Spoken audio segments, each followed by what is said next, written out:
Back here at the Wargaming table with a return to Troops in Contact. It is so clear to me that it's important for my design process here to be able to fully explain everything from A to Z without reference to anything written down, any notes, anything. So this is another stab at explaining Troops in Contact, and in the process as well it is a progress update, I guess, a design progress update. So I'm going to jump right in. Troops in Contact is a simulation game set of rules that I've been working on for several months now. This began with some basic experimentation, meaning pulled out some various counters, threw them on a map, and started pushing them around, and started thinking what would a small unit combat action game look like that, I guess, appealed to my interests. And this is the result. Although still very, very, very early in the design process, I can say certain core mechanics have coalesced. Over the last several days, having had the opportunity to have several long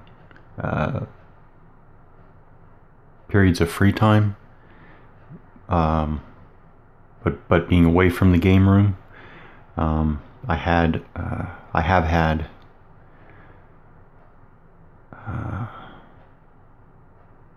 some good opportunities to really think through what I want the game to be and what I don't want it to be.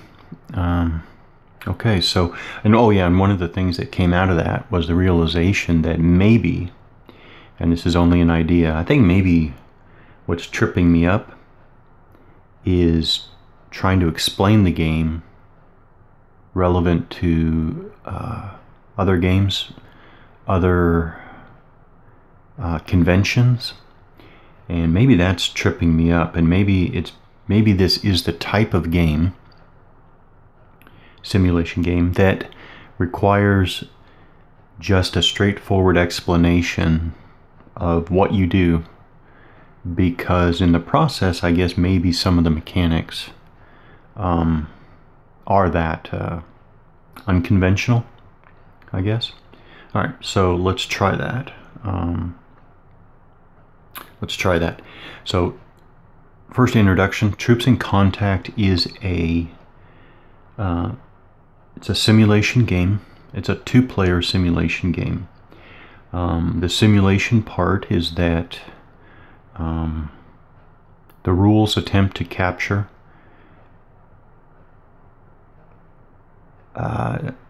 detail and realism in some areas, primarily with respect to fire combat and movement, ammunition.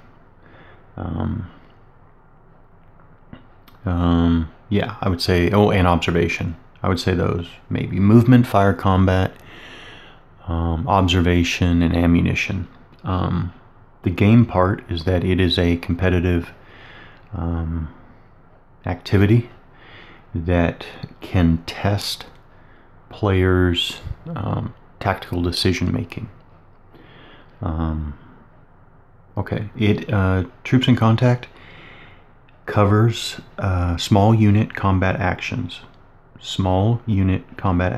from recent history to near future. Recent history to near future. It's really based on, it's designed from the ground up from recent Operation Iraqi Freedom, and Operation Enduring Freedom in Afghanistan, U.S. and coalition force operations.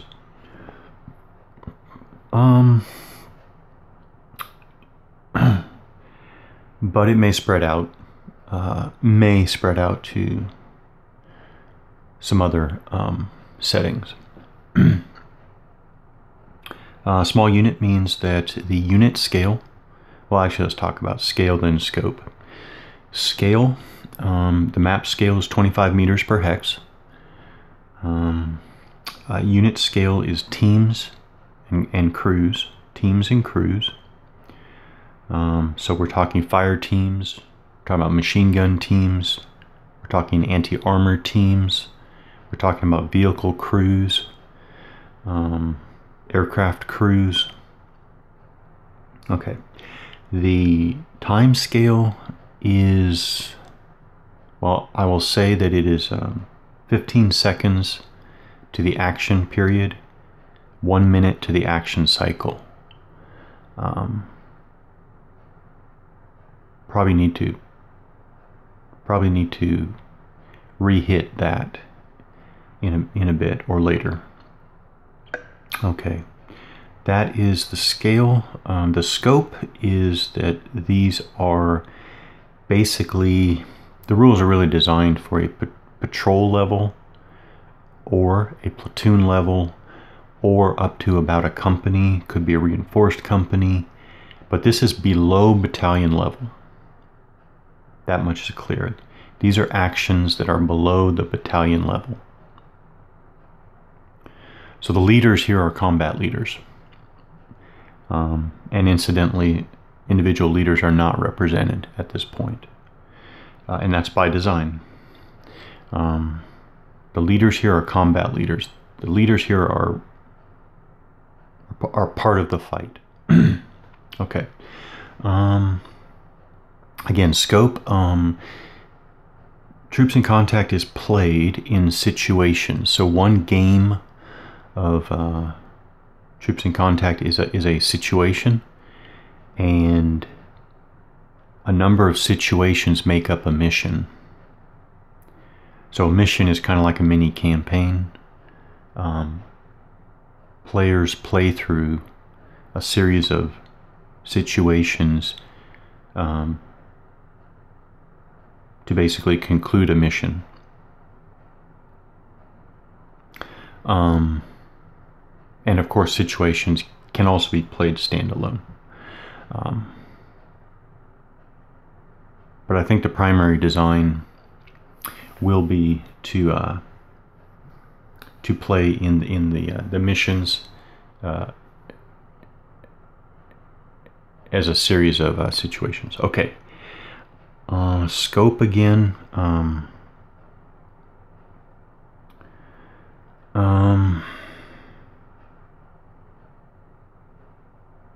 Well, I'll skip the elaborate discussion there. This game is focusing on certain areas. There's a lot of detail present in some areas, and there's very little detail in other areas, and some things that I think players are probably comfortable with and expecting to see, they will not see at all. Let's talk about the whole morale thing real quickly. Don't want to go into detail here. I do not want to go into detail here because basically there is no morale as it is commonly and conventionally understood in war games. The assumptions here are that the soldiers involved in these small unit combat actions are prepared for combat. Doesn't mean they can't be surprised, but even if they're surprised, they're still ready for combat. The assumption here is that the soldiers on both sides involved here are determined to fight, determined to survive, And that's the basic underlying assumption. If one side were truly so quote-unquote broken as to not be willing to fight, that's not an action that's going to be represented here at all. That's just not going to be represented, period. The underlying assumption here, and I know that this is going to, that this idea that I have flies in the face of convention, okay, but at this scale and scope, units do not break. I'm not saying units don't break, I'm saying at this scale and scope, they do not break. We are operating within that zone, that self-preservation zone. There is no breaking here. There isn't breaking. There isn't breaking in the rules, and that's deliberate because there is no breaking. Now, I don't know how many times I've gone over in my mind how to present this idea. My latest idea is to say, well, maybe I can't really explain it at all, and maybe it's better for me to just say, this is my, first of all, in my opinion and from my perspective, this is reality. And games that have, and by the way, I'm talking about the conventional, very, very, very, very, very popular model of good order, shaken, broken, running, routing, rallying, that whole dynamic, which I believe is misapplied at this scale and scope. That my underlying argument, which I won't go into here, is that it's not that that stuff isn't real and doesn't exist. It's misapplied at this level. Once again, think in terms, we are within the self-preservation zone. Soldiers are fighting to win, if win just means get the enemy away and survive. And that's okay. That's not a desperation thing. That's human nature. And that's like the fundamental dynamic that's happening here. So there isn't this, dynamic breaking thing going on. Okay. Anyways, I think the best way to say it is, I believe this is reality. I believe those other games are misrepresenting reality. And all I can say is, okay, and that of course is my perspective, my opinion. And that's kind of where I'm going to leave it. What you see is what I consider to be reality. Yeah, that's it. There is no breaking here. There is no breaking here. Okay. I think one more thing that one more background thing, and then we can jump in, is the underlying design philosophy here is that when it comes to the core mechanics of movement, fire, well, really movement and fire, as well as other actions, okay, other tasks like grenades and demolitions and so forth. But basically movement and fire. The design philosophy here is present the players with a lot of options. Because, well, first of all, there's a realism argument, but that aside, the design goal is to present players with a lot of different options so that players can explore the game and players can come up with what they believe to be kind of a winning combination of how they put options together. I was reading a rule set the other day, and it just amazes me how scripted, and I'm not sure I'm using scripted in the same way that some others may use that term, but and again, it's incredible to me that there are even scripted rule sets for this scale and scope. At this scale and scope, things are wide open.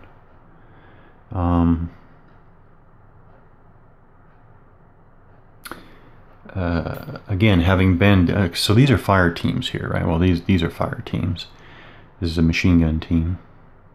Having been an infantry fire team leader, looking from this perspective, down here on the ground, looking around, knowing the mission, etc., etc., etc. This is a wide open situation that these soldiers find themselves in, that this fire team leader finds him or herself in. And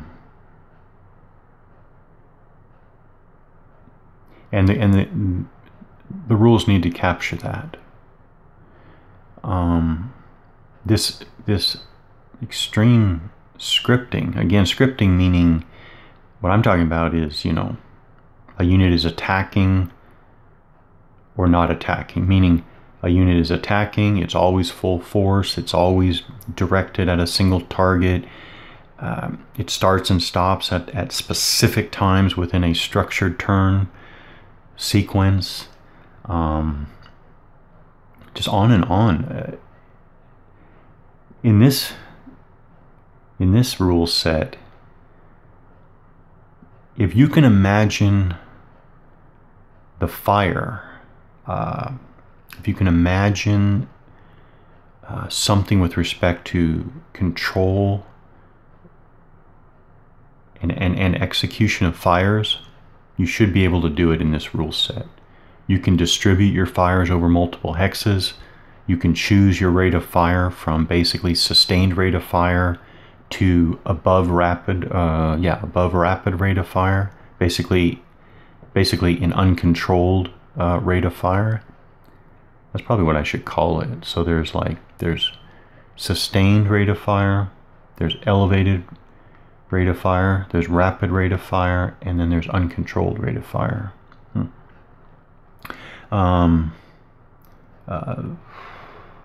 You can use beaten zones, which I still need to flesh out. They're definitely coming. Beaten zones. Beaten zones. By the way, the last thing I was thinking is that I could integrate the beaten zones right into the firepower tables for each weapon system. Okay. Yeah. So those are just some of the many options that are behind the design philosophy here. And then you have movement and posture. You can choose to go into full cover, which full cover here means you are using the cover available to the maximum extent possible. You can be in full cover in an open terrain hex. That just means that you are flat on the ground, presenting the smallest possible profile, etc. So you can be in full cover. You can choose to go into full cover. You can be in down posture. You can be in up posture.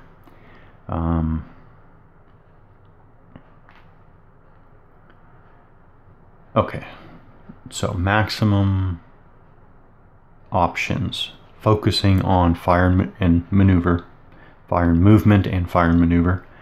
Okay, let's just jump in, get started. We have a 3-team defender, red 4 here in the wood line. They start in down posture. Over here we have a blue 4 platoon made up of first, second, and third squad. Each squad made up of 2 fire teams. And then we have a weapons squad made up of 2 medium machine gun teams and 1 anti-armor team. I guess I'll make a note in passing here. I think there's a lot of variability. I think there's a lot of variability in this game that when I'm playtesting, I'm not exercising the full variability. What I mean by that is that I haven't even talked about units per se. All units in the game have a have a basic proficiency type based on 3 values: skill, will, and teamwork. So they can range anywhere from a 333 to a 999, and any variation thereof. But for playtest purposes, I just use a standardized 777. They're all 777s. That's just for ease of computation. And playtesting, I don't need to exercise the full variability, but in reality, this is how it would work. Like if let's say that the red 4 here were represented airborne units, they might be 877s. 8 skill, 7 will, 7 teamwork, for example. And you could even break it up. I mean, the situation could say that the rifle teams are 877s, and might even say that the machine gun teams are 878s or something like that. That's possible too. And same thing with blue 4. But anyways, for playtest purposes, I just kind of standardize 777 so that all computations can be done quickly in the head. On top of that, that is only one layer of detail. So you have your basic proficiency type, then you have an individual proficiency profile. So you have a proficiency type, and layered on top of that a proficiency profile. Profile means each individual team has a distinct modifier, if you will, to each of those 3: skill, will, teamwork, distinguishing. So while these are, for our playtest purposes, they're 777s, the individual profile given in the situation, given in the troop list, given in the situation, might say that Team 103, has a any +5, a -2, and a +1. That's a modifier to each of the 3 core proficiency measurements, elements. And then Team 114 might be -1, +2, +6, whatever, giving extreme variability, not an extreme range of values, but giving, easily within a situation you can have no 2 units that are identical. Okay, but for playtest purposes, again, I just go 777, and then I just go +5, +5, +5. Again, standardize 777, standardize 555, +5, +5, +5. Okay. All right. So I guess, here's the design-wise, nothing has challenged me more than the observation system. But I think I have a workable model to proceed with. The other thing that has, when it comes to explaining, which is exactly what I'm trying to do right here, can I explain this simulation game? Nothing challenges me more actually than explaining the sequence of play.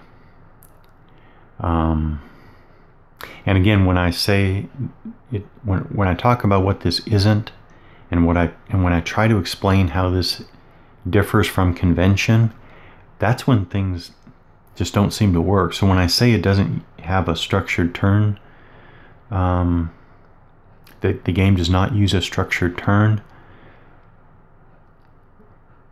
that, when I started out, I thought that would help explain the rules, but actually, so far, it's actually not helping. It's actually making it harder to explain what's going on. So again, recently I decided maybe it's best to just show just explain how you play the game here, given my preface that this is simply a different way of looking at structuring action. That's it. It's a different way of looking at structuring action. In a sense, I'm taking the traditional turn. Before I was saying I was throwing out the turn, which is a phrase I really don't have a problem with. In a sense, I set about to throw out the turn. But now recently I'm thinking maybe a better way to say it is not so much that I've thrown out the turn as to say that I've turned the turn on its ear, and it's simply another way of looking at structuring action. Okay, let's start. So blue 4 is going to come on starting on this row here, attacking, against just attack red 4, real simple, throwing out some pieces and getting moving. So blue, okay, so the game is played in a series of action periods. Maybe I shouldn't. I mean, the action period definitely is keyed to 15 seconds, but maybe I shouldn't be emphasizing that. Okay. The game is played in a series of action periods. Within an action period, players will alternate acting with a single unit. And I've gone over and over and over this. I'm leaving it this way. You act with a single unit. That's it. I've looked at different ways of doing that, but I'm just going to leave it at this. Okay, so players will alternate acting with a single unit. So blue 4 player just chooses a unit and starts acting. He's going to move through. He's in up posture. He is in up posture. And he's going to move through the wood line here. So 2, 4, 6, 8. He expended 8 action points. First of all, that's the wrong word. It's not first of all, right? At this point, I will say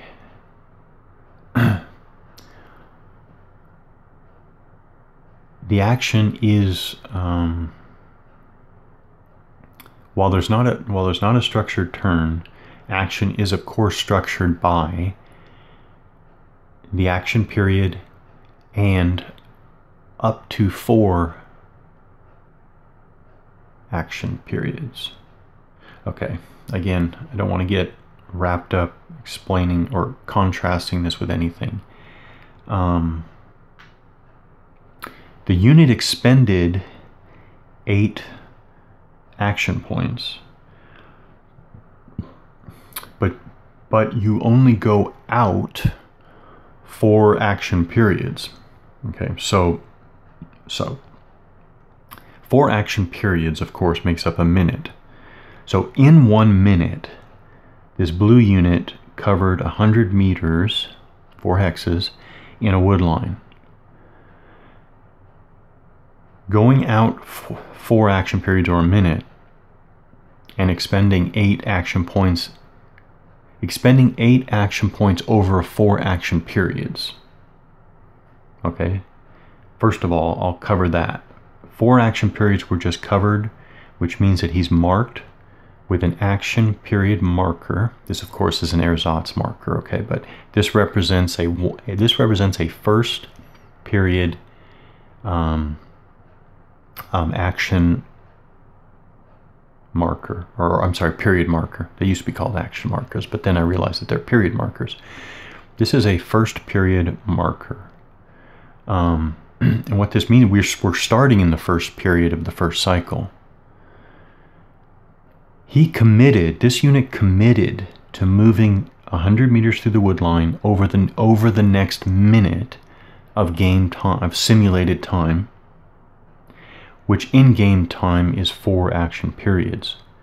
What that means is that he is available again for action normally.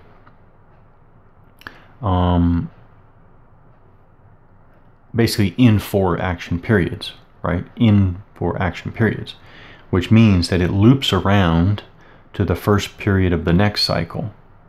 I don't know how better to explain that, but that's what it is. It's the first period of the first cycle. He's available again in the first period of the second cycle. But that's only because he started acting in the first period. If you start in the second period and you commit to 4 periods of action, you're available again in the second period of the next cycle.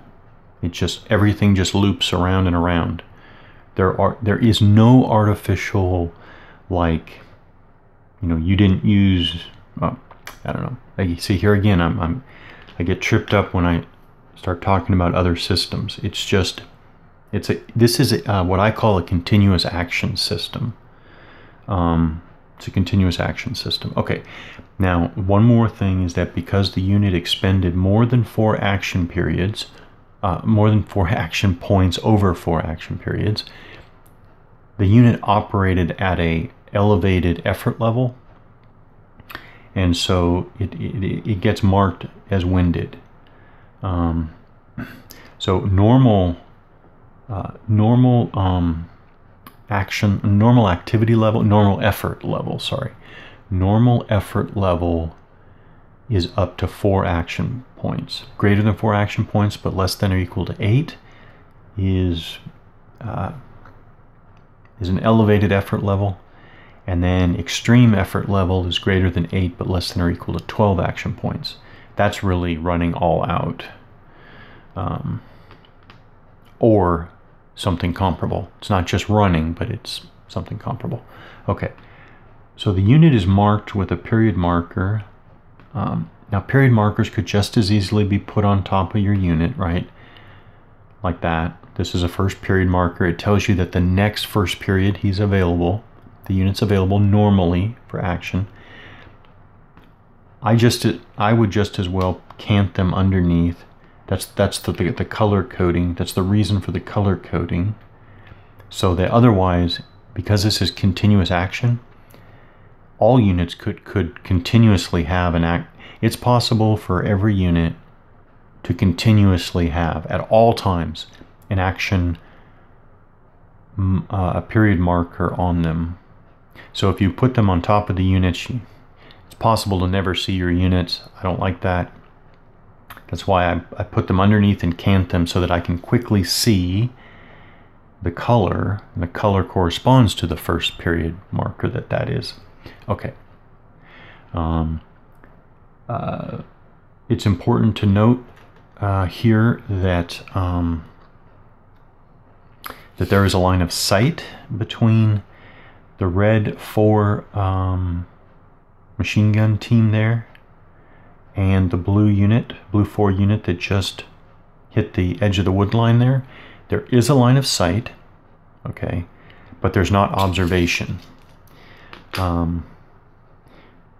me go through again.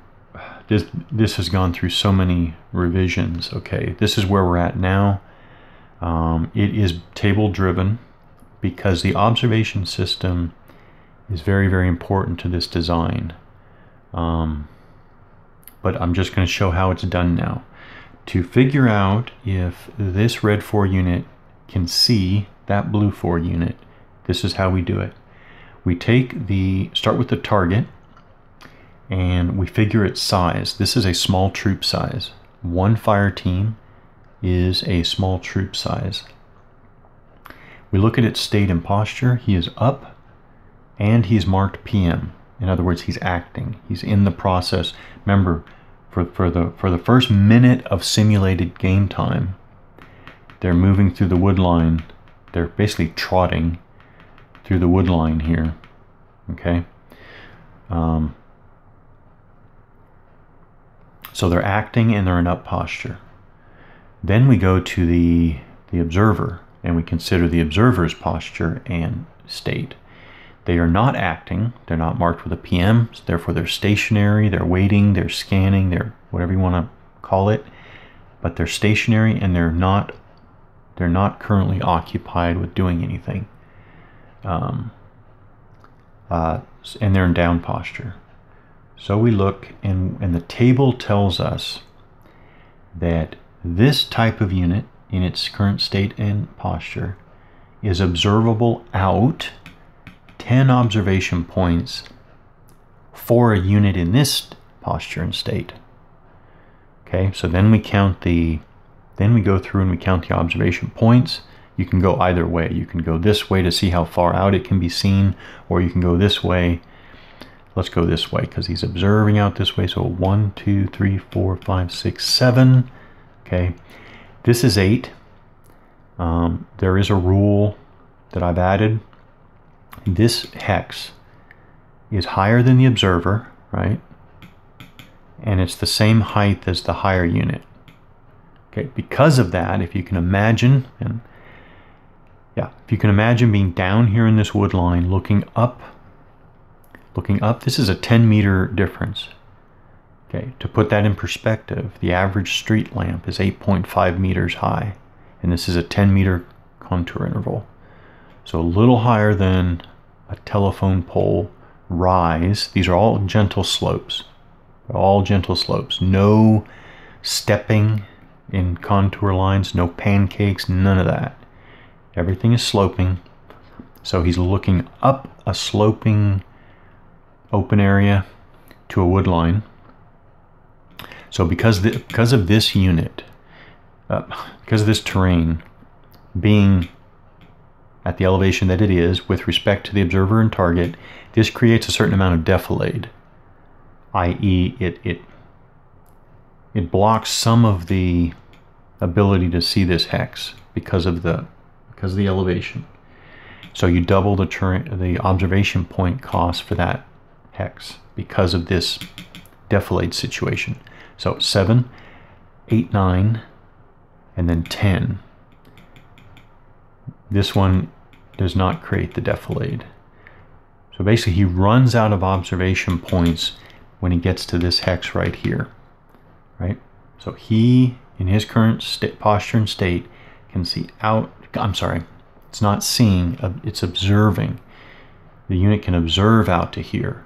Observe is a more complicated concept than just visibility or seeing.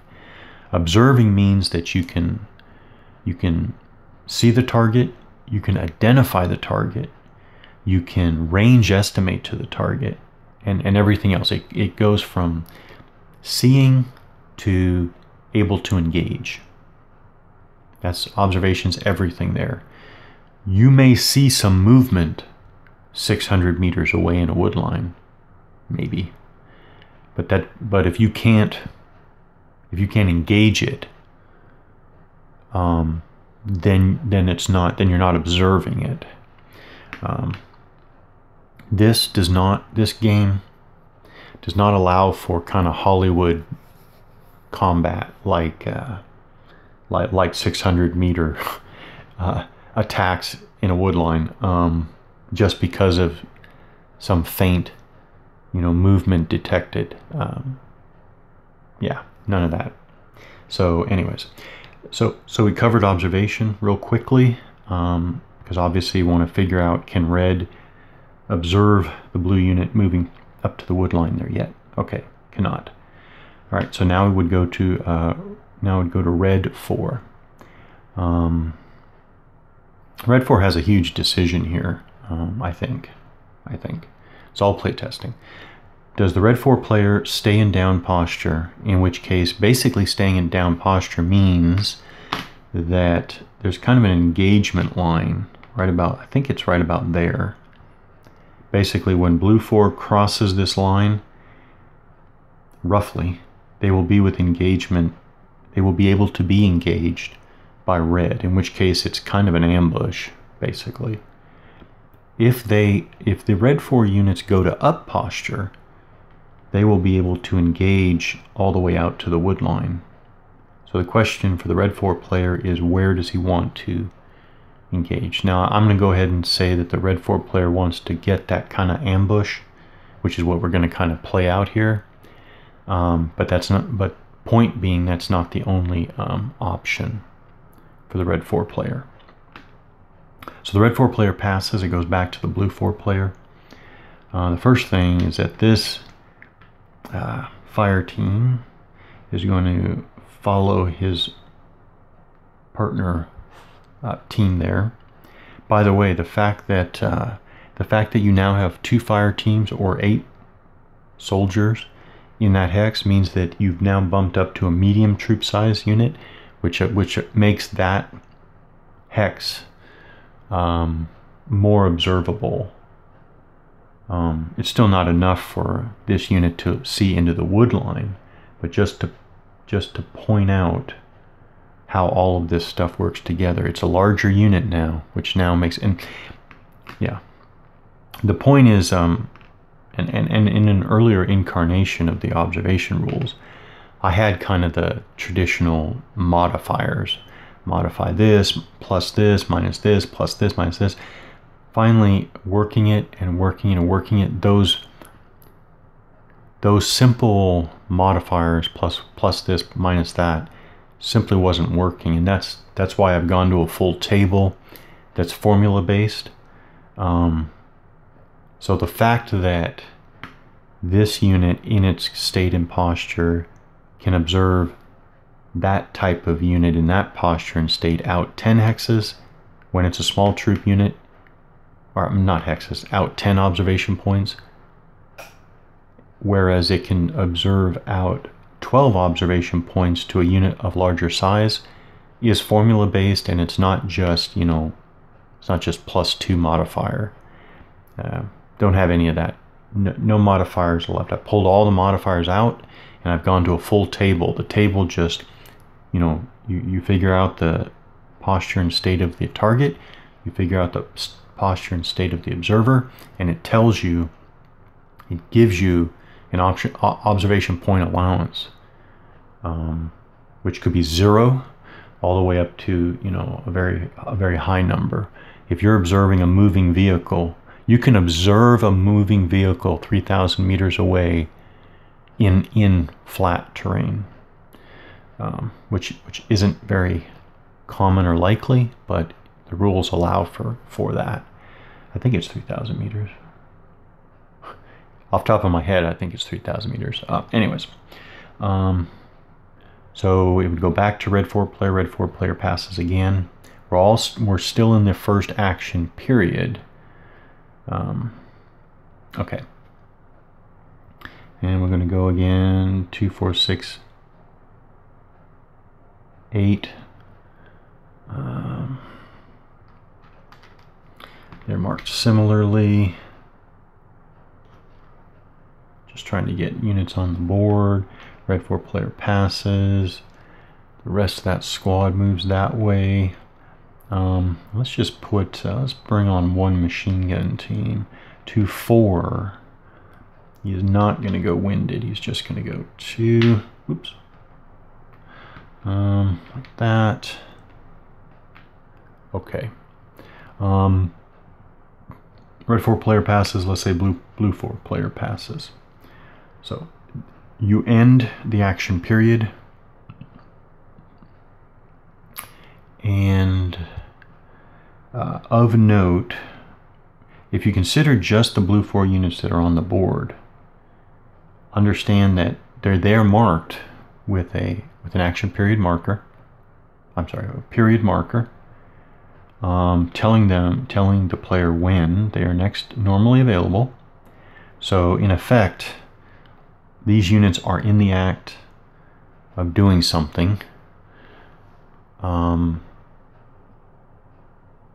Yeah. Go ahead and pause here and we'll pick it up another time.